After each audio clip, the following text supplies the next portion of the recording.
Olá, gente.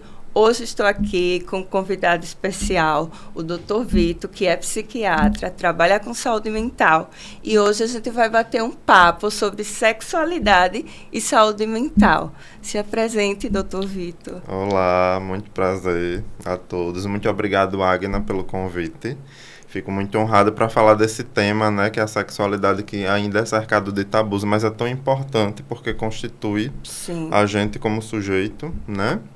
E assim, falando um pouco da minha trajetória, eu sou médico, né? Me formei em 2016 em medicina, depois fiz a especialização, residência em psiquiatria. Sim. Sempre tive esse apreço pela área da sexualidade, principalmente a questão da diversidade. Sim. E, além disso, eu também tive assim, o prazer e a honra de ganhar um prêmio nacional Ah, que legal. pela USP, quando eu estava na residência de psiquiatria. Então, isso é uma coisa bem marcante na minha trajetória. E, hoje em dia, eu atuo no HU Certo. da UFAL, onde eu sou concursado lá como psiquiatra.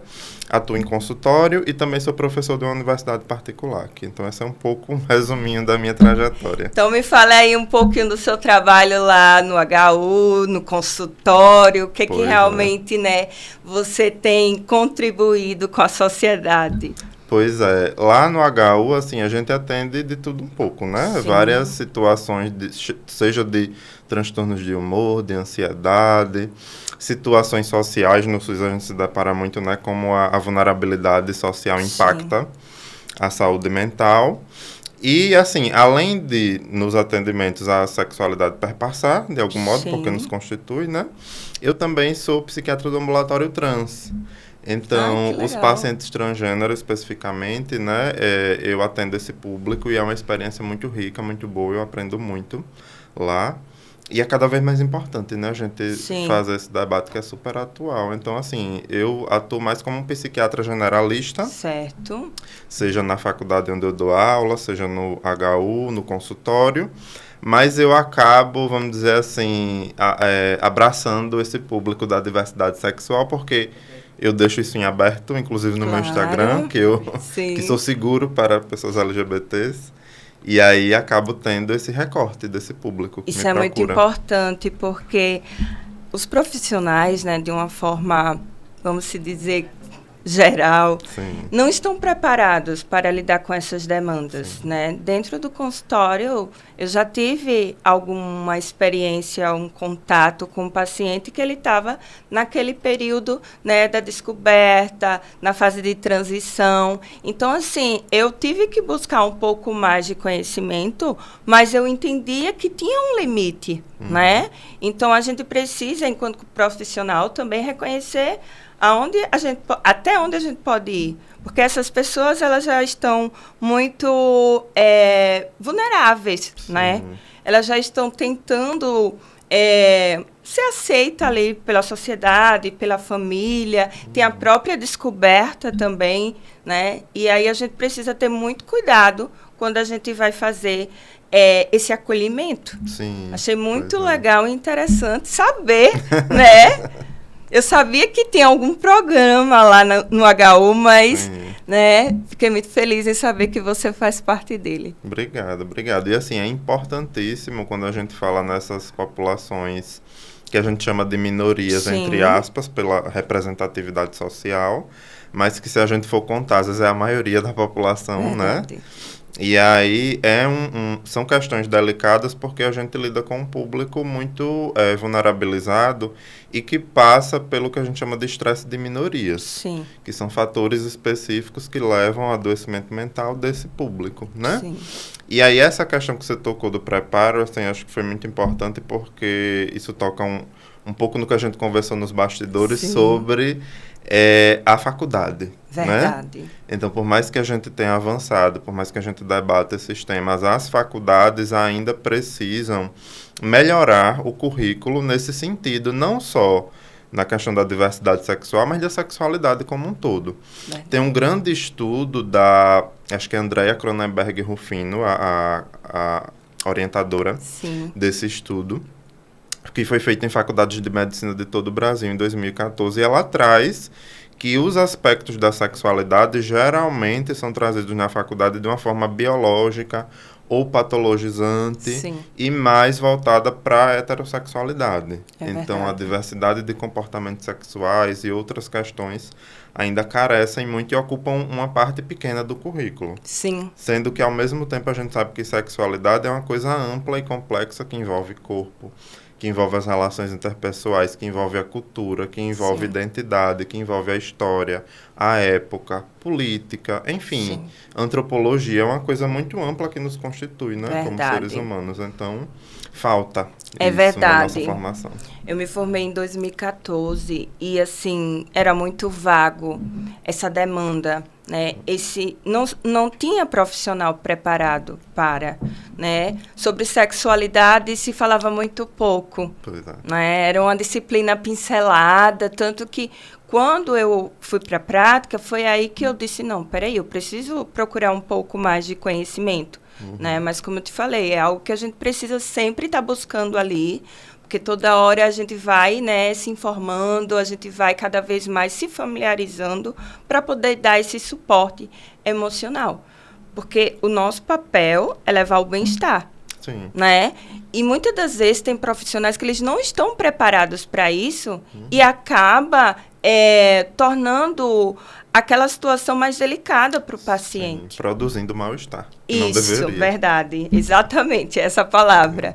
Então, às vezes eu recebo indicações de colegas, né, para atender alguma demanda da sexualidade, justamente por isso, porque tem colegas que eles não estão preparados para trabalhar com a demanda de sexualidade. Sim. E a gente precisa ter, né, a gente precisa estar disponível, porque é como você disse, né, generalista. A gente até vai filtrando ali um pouquinho as nossas demandas, os nossos estudos, focando em determinadas áreas, mas quando chega no universo do consultório, na universidade, no hospital, a gente não escolhe, Pois é, né? pois Então, é. a gente precisa cada vez mais, enquanto profissionais da saúde mental, abrir um pouco mais esse olhar. Exatamente. E não só na questão da população LGBTQIA+, Sim. especificamente, mas até nas disfunções sexuais em si. Isso. Que é uma coisa assim pouco falada e que a gente se depara frequentemente no consultório. Pacientes com anorgasmia, né, com, por exemplo, as mulheres com vaginismo, Isso. né, que tem muito a ver com questões psicossomáticas, subjetivas. Questão do autoconhecimento, Pois é, né? A uma- cobrança que se coloca ali no outro também, muitas das Exatamente. vezes, né? E é uma demanda, Vitor, que chega muito no consultório também a partir da terapia de casal, Sim. né? Quando a gente está falando de um paciente de terapia individual, vem muito mesclado. Uhum. A gente, enquanto o olhar investigativo, vai descobrindo algumas coisas que precisam ser trabalhadas.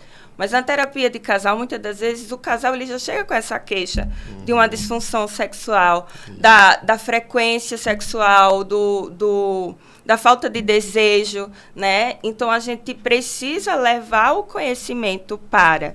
Muitas das vezes, a gente sabe que o casal, quando ele inicia um relacionamento, ele está ali apaixonado e tal, o desejo ele está muito aflorado. Uhum. Com o passar dos anos, as coisas vão mudando um pouco, né? E tende a haver uma diminuição na frequência sexual.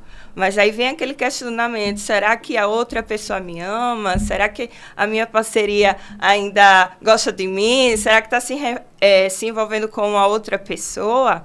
Né? Então, a gente precisa acolher também essa demanda que chega. Acredito que no seu consultório você também pode trabalhar com a família. Sim, né? Pois é. Seja de um adolescente, seja até mesmo de um adulto que tem a sua parceria e que a gente pode chamar para fazer uma psicoeducação, né? É muito importante esse acolhimento familiar também, né? Pois é. E a gente tem que pensar que seja um casal, uma família, enfim, são pessoas que são marcadas por faltas, por traumas, por uma história, Sim. né? Isso tudo vai compondo a sexualidade, porque se a sexualidade faz parte da subjetividade e a subjetividade é composta por tudo isso, então a sexualidade vai ser marcada por isso e às vezes isso vai se apresentar na clínica de diversas formas, como uma disfunção, ou como expectativas irreais, Isso. né? Ou como expectativas de menos, né? Enfim, é uma miscelânea de situações que podem aparecer, e por isso que é importante a gente estar preparado para amparar essas situações. É. Né? Um outro ponto, doutor Vitor, que eu acho importante trazer o olhar do profissional psiquiatra, né, que muitas das vezes, enquanto psicóloga, eu percebo que um determinado casal, ele precisa de um auxílio do psiquiatra, né? E existe uma resistência ainda das pessoas de ir no psiquiatra, e aí quando envolve também a questão da intimidade sexual, né? Eles ficam logo achando que vai comprometer o desempenho. A gente sabe que às vezes acontece, mas tem tratamentos que precisam ser feitos. Uhum. E aí a gente precisa trabalhar junto, tanto o psicólogo quanto o psiquiatra, trabalhar em conjunto para poder, né, fazer com que esse paciente ele tenha a melhor assistência, né? Pois é, pois é. E é importante, quando a gente está diante dos casos, a gente saber colher uma história psicossexual. Sim. A gente hoje fala, assim, na faculdade, a gente aprende anamnese, exame físico, exame mental, uma série de avaliações, e às vezes fica de fora esse histórico psicossexual, Verdade. né? Como foi que iniciou a vida sexual, Isso. como é que isso evoluiu, quantas parcerias já teve, o que sabe sobre o corpo, porque às vezes a gente se depara com pessoas que não conhecem nem o próprio corpo, não sabem como explorar, né? Verdade. Não só falando do âmbito genital, mas do corpo Sim, como um todo, sim, né? sim. Então, às vezes a gente se depara com essas dificuldades e por isso que é importante colher esse histórico do paciente, entender a queixa que está por trás e muitas vezes fazer esse trabalho que você falou de psicoeducação. Sim. Eu lembrei de um caso de uma paciente que a queixa dela era de anorgasmia. Certo. E ela vem com essa queixa para o consultório. E aí, quando a gente vai investigar, a gente vai ver que a relação, assim, estava com alguns, vamos dizer assim, conflitos, né? Sim. Que isso também já influencia Com certeza. na vida sexual do casal. E aí, quando a gente foi adentrando essas coisas que às vezes são muito delicadas e o paciente vai tendo resistência, às vezes de contar, né? O paciente, o acompanhante, né? A pessoa ali que é o cônjuge, seja lá o que for. E aí vai tendo essa dificuldade, e aí quando a gente foi investigando, a gente viu que, na verdade, assim, a relação sexual basicamente era a penetração Sim. do marido nela por alguns minutos e pronto. Então, não é que ela tem uma disfunção sexual, é porque o corpo dela Ele não se preparou, e do né? parceiro não estava sendo explorado da maneira que Sim. deveria. Aí a gente vai fazer todo um trabalho de psicoeducação e aí a gente vai entrando nos tabus, né? Que esses verdade. dois construíram sobre a sexualidade, a falta de conhecimento, às vezes, né? Eu gosto sempre de falar para o paciente que sexo não se resume só à penetração. Exatamente. Não é? Porque as pessoas vêm com essa visão e acaba, né, achando que tem uma disfunção. E, na verdade, é a falta de conhecimento, é a falta de autoconhecimento do próprio corpo, Pois é. né? Não só da genitália, mas também do corpo como um todo. Uhum. Eu sempre digo que o nosso corpo ele tem um mapa do prazer. Sim. E aí você vai descobrir quais são as áreas que você vai ter mais prazer, para estimular cada vez mais, Sim. né? Porque muitas das vezes é isso que acontece. As pessoas acham que o sexo é só penetração e acabam esquecendo que tem todo um preparo do corpo, da mente, né? Aquele jogo de sedução que precisa acontecer um pouco antes. Né? Eu também gosto sempre de falar da questão das preliminares. Sim. Né? Que a preliminar ela não se resume apenas no ato sexual. Sim. E sim no antes. Uhum. Né? Muitas das vezes um dia antes, muitas das vezes Sim. no início do dia, né? Então, tem muito essa questão da psicoeducação mesmo. Pois é, e às vezes até essa coisa relacional é uma preliminar, porque quando a gente fala em Sim. preliminar, Verdade. só se pensa assim, um momento muito próximo ao que antecede a prática sexual de fato. Isso. E às vezes construir uma relação, né, de confiança, de parceria, isso é uma preliminar também, né? Criar aquele vínculo, né, para que você se sinta confortável e seguro. Pois é. Que muitas das vezes algumas pessoas passam por situações, né, delicadas, traumáticas, por isso a importância de saber quantas parcerias, como é que foi o primeiro contato sexual, o que foi passado por essa família, que muitas das vezes existem coisas veladas ali Pois é. no ambiente familiar. Pois é. né? Pois é, por isso que é importante fazer essa avaliação ampla e ver como assim. É tão importante que no caso dessa paciente que eu citei, a gente poderia diagnosticar ali uma disfunção sexual, passar um tratamento, Sim, né, que não ia resolver, porque a gente tem que ver o contexto que está por trás daquilo, né? sim. Então, é ter esse olhar um pouco além do que está ali Isso. muito óbvio, né? Escutar além do óbvio, que às vezes é um desafio Verdade. na prática clínica, mas a gente vai extraindo do discurso do paciente algumas coisas que são importantes para a gente e a gente vai percebendo realmente o que está ali por trás. Sim, é verdade. E, doutor Vitor, com relação aos pacientes que chegam, né, com aquela dificuldade de aceitar o tratamento medicamentoso, como é que você costuma abordar essa parte, né? Sim. O tratamento medicamentoso na psiquiatria ele é uma faca de dois gumes. Por quê? Algumas situações de adoecimento mental produzem disfunção sexual. Sim. Por exemplo, a depressão, que pode causar diminuição da libido, né, anorgasmia, Sim. entre uma série de situações. E aí o tratamento pode melhorar, mas também os antidepressivos, principalmente os que agem somente na serotonina, eles podem causar disfunção sexual. Sim. Então o paciente melhora, né? Melhora o humor, melhora o ânimo, a energia, etc. Mas aí chega com a queixa de que está com anorgasmia, diminuição da libido, retardo ejaculatório, entre outras situações. E aí é um desafio porque a gente precisa convencer o paciente da importância do tratamento, né? O nosso arsenal terapêutico ele não é tão vasto ainda. Certo. Porém, a gente tem opções também que não causam disfunção sexual. Então, de repente, determinados pacientes que a gente veja que tem muito essa questão, assim, uma questão mais grave desse tipo, moderada, a gente pode optar por essas opções Sim. que não causem, né? Ou se o paciente, de repente, teve com uma opção, a gente faz a troca e aí vai manejando o tratamento. Mas principalmente com os antidepressivos, é um desafio, porque há isso. Mas também há situações em que a gente pode usar, vamos dizer assim, o efeito adverso ao nosso favor, Certo. entre aspas. Por exemplo, numa compulsão sexual. Sim. Se o paciente tem compulsão sexual, o antidepressivo diminuindo o desejo sexual pode estabilizar isso num nível, digamos, fisiológico. Sim. E aí o paciente tem uma qualidade de vida e não ficar com esse comportamento compulsivo, né? Verdade. Ou um paciente, por exemplo, com ejaculação precoce, que muitas vezes a ansiedade está por trás, é muito comorbida, né?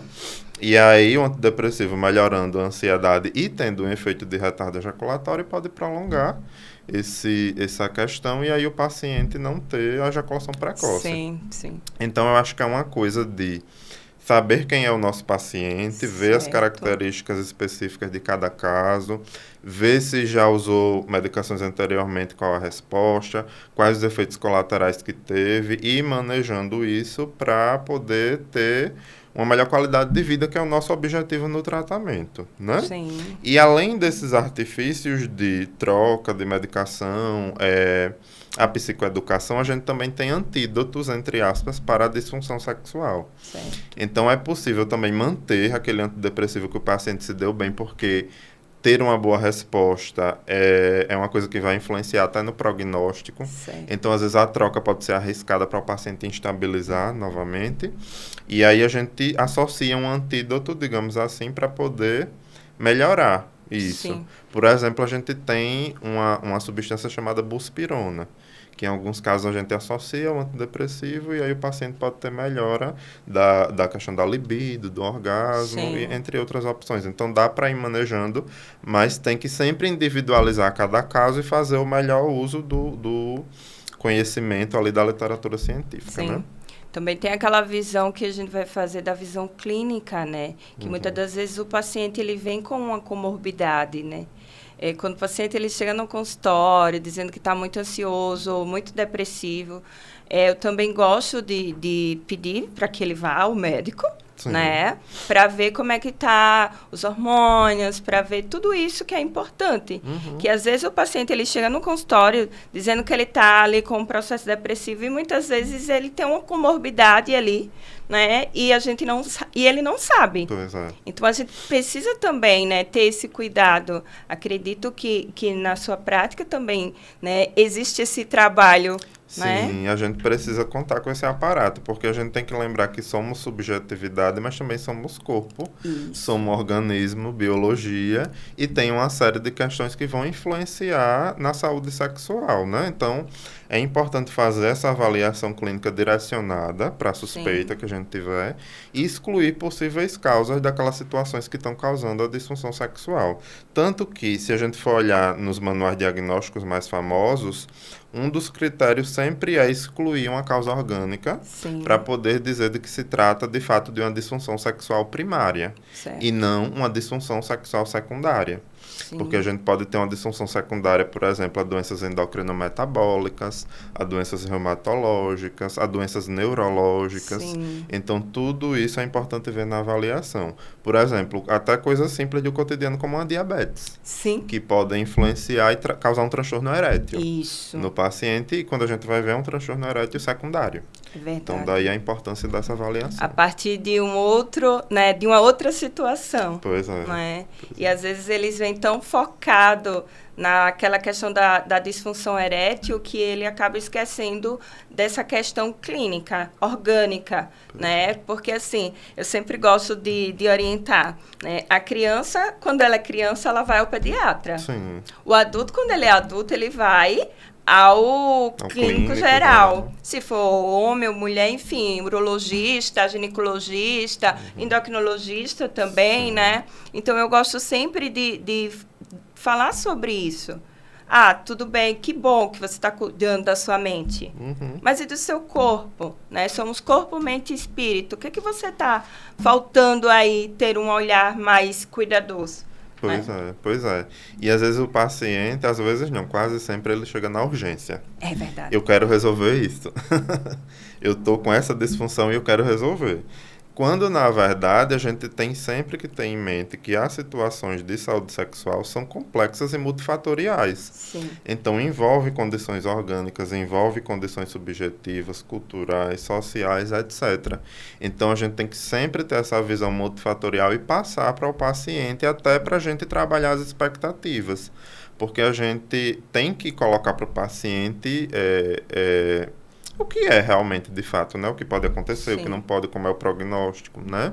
Do que se trata a situação, para evitar essa criação de expectativas irreais que não vão poder ser atingidas, né? Sim, é bem importante. É sempre esse olhar amplo, Pois é, né? pois é. Investigativo. Pois A é. gente tem esse trabalho, né? O paciente chega com a causa principal, a queixa principal, Isso. mas por trás daquela queixa tem muitas outras, né? E é muito isso.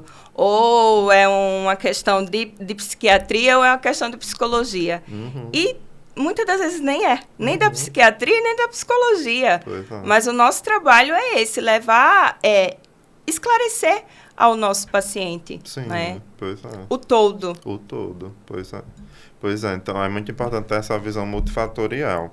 E falando dessa questão das expectativas, e por isso que é importante a gente ser franco e direto com o paciente, porque eu já tive queixas, por exemplo, de um paciente que ele queria, numa relação, manter a ereção por 1 hora.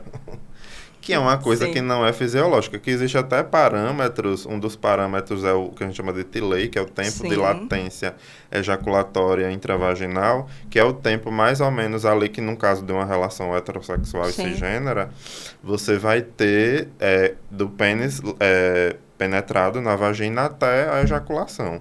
E isso a média é em torno de 4 a 10 minutos. Né? Sim. E daí a importância também da gente orientar o paciente que o sexo não é só penetração, que existem outras práticas, que o corpo Isso. pode ser explorado de outras maneiras, que o tempo pode ser maior, mas com práticas diferentes para enchendo esse tempo. Então, como é importante a gente conversar abertamente com o paciente para ele entender tudo isso, né? Que parece uma Sim. coisa simples, mas às vezes o paciente chega com expectativas irreais porque viu na pornografia, porque está se baseando na experiência do outro. Sim. E assim vai. Então, tudo isso a gente vai tendo que desconstruir e reconstruir ali uma história para aquele paciente.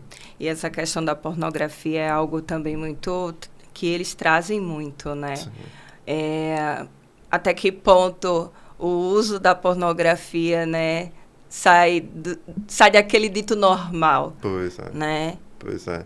É uma questão delicada porque, assim, a gente também não pode, vamos dizer assim, patologizar a pornografia, mas o limite é muito tênue e ali Sim, até que ponto aquilo é benéfico ou prejudicial, isso. né? E até onde vai o limite, porque a gente sabe que existem pacientes que têm compulsão por pornografia, por Sim, exemplo. E aquilo se torna uma coisa patológica e atrapalha a vida interpessoal, sexual, no trabalho do sim, paciente, né? Às vezes até com implicações judiciais, inclusive, sim, né? Então, assim, é uma faca de dois gumes. Então, a gente não pode, assim, criar um roteiro, um protocolo, dizer que só faz mal, mas também a gente orientar o paciente que muito daquilo é um recorte, que é isso. editado, que não é uma situação real, que a vida real é diferente, e aí que se for fazer um uso, não fazendo uso, criando expectativas adoecedoras, É né? Então é verdade. um desafio na prática, assim, mas a gente tem esse lado, tem casais que usam a Sim, pornografia ali na intimidade, dá certo, verdade. mas vai ter pessoas que isso pode se tornar uma coisa muito prejudicial e é importante a gente avaliar. Sempre. Tá trazendo prejuízo, né? Por exemplo. É, tem que ter muito cuidado com isso. Já recebi no consultório, né? Casos de pacientes que faziam uso da pornografia no seu ambiente de trabalho, Sim, né? Assim, de perder a noção qual o espaço que se encontrava, pois é. acessando naquele computador lá que é do trabalho, Pois é. né? Existe um sistema ali, entende? Então, às vezes eles estão tá ali naquela compulsão que ele acaba perdendo a noção, né, dos riscos que ele se coloca. Pois é, pois é. E tem até um filme, você falando disso, me lembrou um filme chamado Shame, Sim, que é um filme em que o personagem ele tem a compulsão sexual e acontece isso no ambiente de trabalho, de observarem os arquivos que ele baixou. Então, quando a gente vai vendo que isso passa do ponto que se torna um sim, sofrimento, que começa a atrapalhar a vida, a funcionalidade, né? Expor o paciente, expor a intimidade. Então, quando passa desse ponto, realmente a gente não pode deixar de classificar como patológico. sim, Então a gente tem que cuidar, tem que tratar e também não acontece às vezes muito de o paciente ser discriminado, né? sim, É um pervertido, é isso ou verdade. aquilo, mas a gente tem que avaliar cada situação porque a gente não sabe o que é que está por trás daquilo. Muitas vezes traumas sexuais, Sim, histórico de abuso sexual, então a gente não sabe, né, o que tem na história daquele indivíduo. é Então é verdade. importante a gente olhar com essa visão para poder mais fornecer uma assistência do que rotular. É É. importante. E as pessoas, infelizmente, né, não buscam entender o que levou aquele sujeito, aquela pessoa a ter determinado comportamento, Pois é. né? Muitas das vezes a gente escuta relatos, sair em notícias, né, TV, internet, enfim, né, de pessoas que têm esse movimento em locais públicos, Uhum. né? Então, assim, as pessoas que vê aquela informação na TV ou na própria internet, ela não vai pensar o que levou até ele chegar ali, Sim, né? vai julgar. Vai julgar, Primeiramente. vai julgar, não, é errado, é um pervertido e tal, mas não, gente, existe todo um caminho, as experiências traumáticas que a gente não pode esquecer disso. Pois é, pois é. Então, a nossa cultura é muito disso, né? Do tabu em relação à sexualidade e do Sim, julgamento prévio, do preconceito. Por isso que esse nome, né? sim, Preconceito. Então, a gente vê muito isso. Claro que a gente vai ter pessoas, o ser humano também é ruim, né? sim, A gente vai ter casos de claro, pessoas que têm transtorno de personalidades graves, sim, enfim. E, assim, em casos de transtorno de personalidade, tem pessoas que têm sofrimento e outras não, então isso é não, muito individual, a gente não pode julgar, mas tem essa questão que o sujeito ele pode trazer ali um sofrimento e aí você entrou um pouco na questão das parafilias, sim, né? Que é isso que a medicina coloca como práticas que não estão ali, vamos dizer assim, uma sexualidade fisiológica adequada e sim, saudável, né? sim. E o indivíduo com a parafilia, ele pode sofrer com isso, né? Sim, Porque como também se associa muito o sexo a somente o prazer, esquece que pode estar relacionado ao ao sofrimento. sofrimento. Então vai ter uma parcela, inclusive bem expressiva, de indivíduos que sofrem com essas condições. Então, ele faz determinados atos, comportamentos em lugares públicos, outros comportamentos desviantes do que a gente entende como saudável, mas não porque ele é ruim ou porque é mau, mas porque existe algo ali, a gente falou da multifatorialidade, então um conjunto de fatores que levou ele a apresentar aquilo ali, desde uma suscetibilidade genética até fatores ambientais que deflagraram esse tipo de comportamento e sentimento. Sim, doutor Vitor, eu gostaria de agradecer a sua contribuição, a sua disponibilidade de estar aqui com a gente hoje, batendo esse papo aí muito rico, né? E levando conhecimento para as pessoas. Pois é, isso é muito importante. Muito obrigado pela oportunidade, pela abertura aqui do espaço. E foi um prazer. Estou à disposição. Vamos aguardar os próximos, pois é. né? Então, gente, finalizamos mais um episódio do podcast Conexões Afetivas. E aguarde que vem muitas novidades por aí.